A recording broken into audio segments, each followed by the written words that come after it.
Welcome to the Deep Dive. Today we're tackling a really crucial topic for your MSRA revision, lumbar spinal stenosis. Think of this as your focused strategy session. We'll use your notes to build a really solid understanding. Exactly. Crystal clear insights, ready for recall. Absolutely. And we want to go beyond just listing facts. It's about connecting the dots, making it memorable, so it sticks for the exams. We'll cover everything, from the basic definition right through to management and what to expect. Okay, great. So let's start with the basics. In simple terms, what actually is lumbar spinal stenosis? Well, think of it like this. Your spinal canal in your lower back is like a highway for your nerves. Lumbar spinal stenosis is basically a narrowing of that highway. And narrowing. Yeah, and that narrowing puts pressure on the nerves traveling through it. And that pressure causes the symptoms. Right. Like traffic jams on the highway. Exactly. The main things people complain about are pain, numbness, and sometimes weakness, usually felt in the lower back, but very often it shoots down into the buttocks and legs. That leg symptom is a big clue. Okay, so what's causing this narrowing? What's physically happening in there? So the central canal itself can get narrowed for a few reasons. Sometimes it's things like spinal tumors or maybe a disc that's bulged out, herniated. But honestly, the most common cause, it's just wear and tear. Age-related degenerative changes in the spine. Right, the degenerative side. You mentioned claudication-like signs in the notes. That sounds like vascular claudication, but you're saying it's different. That feels like a key exam point. Oh, absolutely key. Patients often get leg pain that worsens with walking or standing, which, sounds very much like vascular claudication. But here's the clincher, the real giveaway for stenosis. The pain is typically relieved by sitting down or leaning forward. That forward flexion opens up the spinal canal space a bit, giving the nerves some breathing room. Vascular claudication usually just gets better when you stop moving, regardless of posture. Got it. So maybe a mnemonic like flexion favors stenosis. Flexion favors stenosis. Perfect. Remember that. So it's mainly the lower back, the lumbar region, but can other parts of the spine be involved too? Yeah, good question. While lumbar is our focus, the cervical spine, the neck, is also a really common site for stenosis. And interestingly, older people who have lumbar stenosis might also have stenosis higher up, like in the neck or mid-back. That isn't even causing symptoms. It can be silent. Part of a bigger picture then. Often, yes. Part of that general age-related change. Okay, definition covered. Let's dig into the why a bit more. What are the main causes, the etiology? Well, as we said, top of the list is those age-related degenerative changes. Just the spine aging, really. Yeah. But other things definitely contribute. A herniated disc, where the soft center pushes out, that can narrow the space. Right. Also, the ligaments in the spine can thicken up over time, particularly one called the ligamentum flavum. It takes up space. Ligaments thickening, okay. And bone spurs doctors call them osteophytes. Little bony growths often linked to arthritis. They can grow into the canal too. Less common causes, things like spinal tumors or maybe a previous spinal injury. So a mix of gradual stuff and maybe more specific events. Who's most likely to get this? What are the big risk factors? The biggest one, hands down, is getting older. Advanced age. It links directly to those degenerative processes. Makes sense. Also, if you've had spine injuries before, that increases your risk. Genetics might play a role for some people too. And then there are certain medical conditions, osteoarthritis and rheumatoid arthritis are big ones as they directly affect the joints, including those in the spine. And there were some less common risk factors mentioned. Good to be aware of, I guess. Yeah, definitely. Things like degenerative arthritis specifically affecting the spine joints. Some people are actually born with a narrower canal that's congenital narrowing. Then you've got conditions like hyperparathyroidism, Paget's disease of bone, even things like ankylosing spondylitis or endocrine stuff like Cushing's syndrome and acromegaly, less common, but they're on the list. Okay, quite a range there. So let's get into the mechanics, the pathophysiology. How exactly does the narrowing and the nerve compression happen step by step? Right. So the core problem is that reduced space in the spinal canal. That squeezes the nerves, or in really bad cases, potentially the spinal cord itself, though that's less common in the lumbar area. This narrowing is usually the end result of a sort of cascade of degenerative changes. It often kicks off with the intervertebral discs. The discs start it. Yeah. They can lose height, bulge outwards, even collapse a bit. That straight away reduces the room inside the canal. Okay, so the disc degenerate. What happens next? Well, as the discs change, the facet joints, those small joints at the back connecting the vertebrae, they start taking more strain. This extra stress leads to osteoarthritis in those facet joints. The cartilage wears down, the joints themselves can get bigger hypertrophy, and they form those bone spurs, the osteophytes we mentioned. Ah, the bone spurs again. Exactly. And remember the ligaments? Yeah, the ligamentum flavum. Right. That one can thicken and sort of buckle inwards as part of this whole process. So picture this. You've got bulging discs pushing from the front, enlarged bony facet joints coming in from the sides and back, and this thickened ligamentum flavum also squeezing from the back. It's getting crowded in there. Very crowded. All these things combine to narrow the canal and compress the nerve roots of the cauda equina, that bundle of nerves at the end of the spinal cord. And that's what causes the symptoms. It's like a pincer movement on the nerves. That paints a clear picture. Okay, so someone comes in with these symptoms, back pain, leg pain, worse on walking, better leaning forward. What else could be going on? What are the key differential diagnoses? Super important for exams, this bit. Absolutely crucial. You've got to rule out other things. Herniated discs are high on the list, obviously, causing sciatica-like pain. Yeah. Spondylolisthesis, where one vertebra slips forward on another, that can also narrow the canal or pinch nerves. Okay. Peripheral neuropathy, nerve damage outside the spine, can cause similar numbness and weakness, so you need to consider that. And of course, peripheral arterial disease, that vascular claudication we talked about. You need to check pulses and assess vascular risk. Right. Vascular versus neurogenic claudication. Exactly. And then there are the rarer but must not miss things. Spinal tumors, a really large central disc herniation, an epidural abscess, and critically cauda equina syndrome. Look for those red flags, bowel bladder changes, saddle anesthesia. Okay, good list of differentials. Now, how common is this condition? What's the epidemiology look like? Well, exact figures for the UK are a bit hard to pin down. But we know it's definitely more common as people get older, particularly over 60. If you look at spinal stenosis generally, estimates suggest maybe around 10% incidence overall. 10%. That seems quite high. Yeah, but bear in mind, a lot of those cases found on scans might be mild or totally asymptomatic. The actual number of people with symptomatic lumbar stenosis is likely lower, but still pretty significant. There was a big study, the Framingham study in the US, which found anatomical narrowing on scans in quite a high percentage of older adults, even without symptoms. So it might be there, but not causing problems for everyone. Precisely. And with populations aging and MRI scans being used more often, we definitely expect to see diagnoses of symptomatic stenosis increasing. Okay, a common and growing problem. So let's pull it all together clinically. How does it typically present? What are the classic clinical features we should look for? The absolute classic presentation is that pain in the lower back, buttocks, or legs.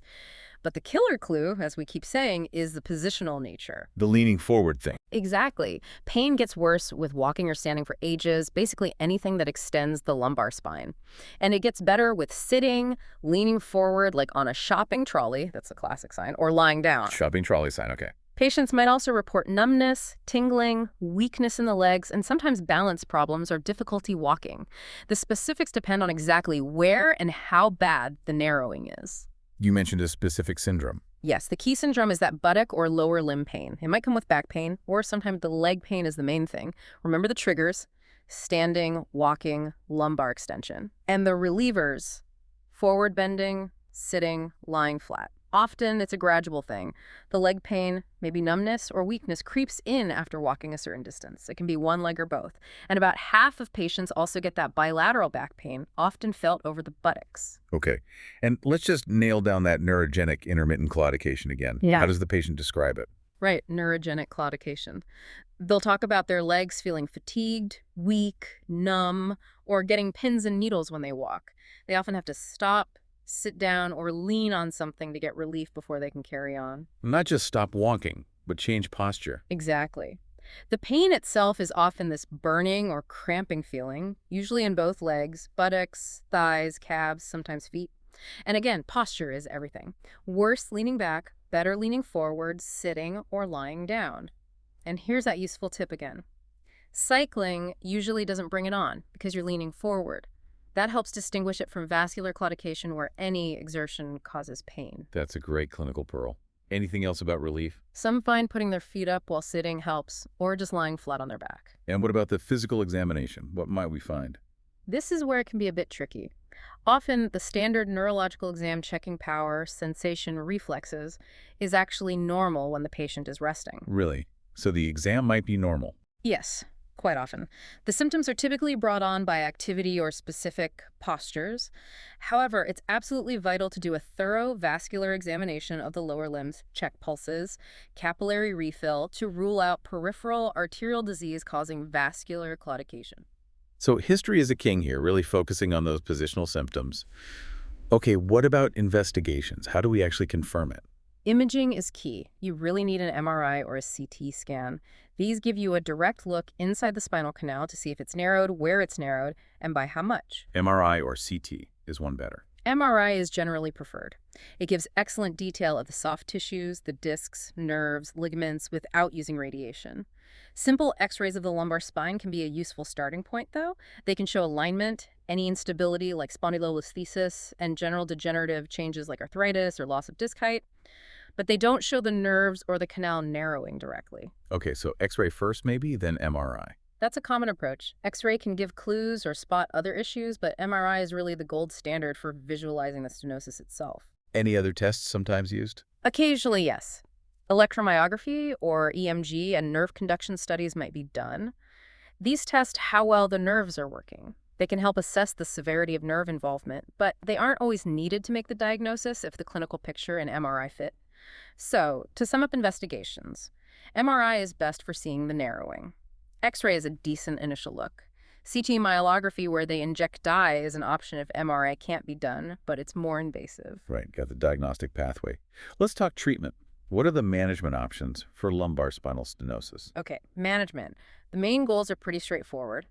Relieve the symptoms, help the person function better in their daily life, and try to stop things getting worse. Broadly, treatment falls into two camps. Conservative, meaning non-surgical, and surgical. Which route do you usually start with? Generally, you start with conservative measures unless there are red flags or very severe, rapidly worsening symptoms. Okay, so what does conservative management involve? A few things. Physical therapy is really important exercises to strengthen the core and back muscles, improve flexibility, work on posture. Pain relief medication like NSAIDs can help manage the pain and any inflammation. Epidural steroid injections are another option. Corticosteroids injected near the nerves can reduce inflammation and provide pain relief, sometimes short-term, sometimes longer. Steroid injections, right? If someone's overweight, losing weight is often recommended to take some strain off the spine.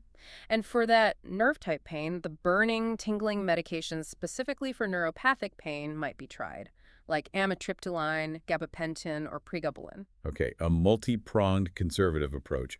When does surgery come into the picture? Surgery is usually reserved for patients whose symptoms are really impacting their life, causing significant disability, and who haven't gotten enough relief from a decent trial of those conservative treatments, say 3 to 6 months. And what does surgery typically involve? The main aim of surgery is decompression, basically, creating more space for the nerves. This usually involves removing some bone or ligament that's causing the narrowing, like a laminectomy. Now, sometimes surgeons also add spinal fusion, where they join vertebrae together for stability. But the evidence is a bit shaky on whether adding fusion routinely gives better results than just decompression alone for typical stenosis. Nice guidance suggests decompression alone is often sufficient. So decompression is the core surgical idea. Yes. There are also newer, minimally invasive options like interspinous process spacer devices. These are little implants placed between vertebrae to help keep the space open. NICE suggests they might be an option for specific patients, particularly for that intermittent claudication, maybe offering short to medium-term benefit. But again, patient selection is key. Okay, so conservative first, surgery if needed, focusing on decompression. What's the long-term outlook, the prognosis, and any complications to watch out for? Prognosis really varies, depends on how bad the symptoms are to start with, the person's overall health, how they respond to treatment. Many people actually do quite well with non-surgical approaches and can manage their condition long-term. That's encouraging. It is, but it's also important to remember this is often a chronic condition. It can progress slowly over time, potential complications. Well, the main ones are persistent pain that limits activities, worsening neurological problems like progressive weakness or numbness, and just generally reduced mobility and quality of life. And while surgery can help, it has its own potential complications: infection, nerve injury, instability, the risks of anesthesia. So it's a balance. Regular follow-up and managing the condition appropriately are really important for the best outcome and minimizing problems. You mentioned earlier about comparing conservative and surgical outcomes long-term. What's the bottom line there? Is one definitely better? Yeah, it's interesting. Studies looking long-term, say 5 years or more, often find that about half the patients managed conservatively report no major limitations in their daily activities. So non-surgical can work well for many. Patients who have surgery often get faster symptom relief initially. But even years later, many might still have some level of ongoing pain or disability, maybe mild to moderate. The really crucial point, especially for revision, is that the evidence doesn't strongly show that one approach leads to significantly different long-term outcomes compared to the other for many patients. That's a vital point. So perhaps surgery buys faster relief, but long-term function might end up similar for many. That seems to be what a lot of the evidence suggests, yes. Patient selection and individual factors are really important in deciding the best path. Okay, that really helps clarify the management picture. So let's try and summarize our deep dive into lumbar spinal stenosis. Sure, so lumbar spinal stenosis. It's common, especially as we age. It's caused by narrowing of the spinal canal in the lower back. This compresses nerves, leading to those characteristic symptoms: lower back pain, buttock pain, leg pain, numbness, weakness.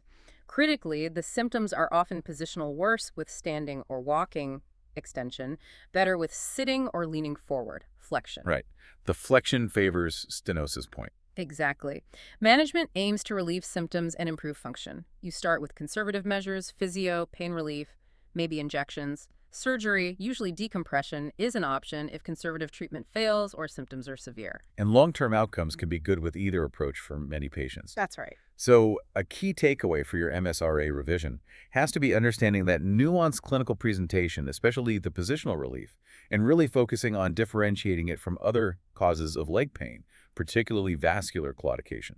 Getting that distinction right is crucial. Absolutely. Nail the pathophysiology, the typical features, the key differences from mimics, and you'll be well placed to tackle questions on this. Excellent. Well, for more fantastic revision resources, including practice questions and detailed notes to really cement your understanding for the MSRA, definitely check out pathomsra.com. And don't forget freemsra.com for great free resources too. Perfect. Until our next deep dive, keep up the focused revision.